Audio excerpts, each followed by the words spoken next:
মাধবপুরে GPA 5 প্রাপ্ত শিক্ষার্থীদের বৃত্তি প্রদান করেছে সৈয়দ মোশাররফ হোসেন ফাউন্ডেশন। বাংলার খবর, মাধবপুর প্রতিনিধির ভিডিও চিত্রে বিস্তারিত। মাধবপুরে গৌরবময় এক উদ্যোগে 2025 সালের এসএসসি পরীক্ষায় জিপিএ 5 প্রাপ্ত 10 জন শিক্ষার্থীকে বৃত্তি দিয়েছে সৈয়দ মোশাররফ হোসেন ফাউন্ডেশন। ওয়ালটন আবারও মিলিনিয়ার অফারে ওয়ালটন ফ্রিজ কিনে আপনিও হয়ে যেতে পারেন মিলিয়নিয়ার। মিলিনিয়ার ছড়াছড়ি দেশ জুড়ে, এটা শুধু ওয়ালটেনই পারে।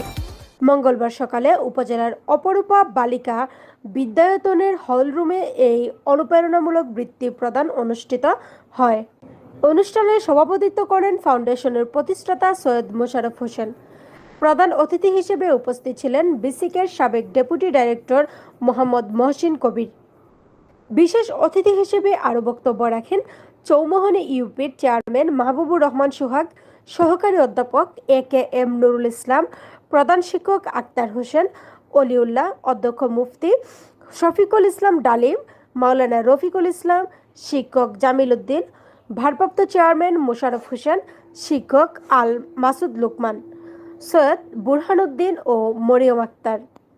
বক্তারা তাদের বক্তব্যে শিক্ষার্থীদের ভবিষ্যৎ সফলতার জন্য দোয়া ও শুভকামনা জানান এবং এমন মানবিক উদ্যোগের ভূয়সী প্রশংসা করেন।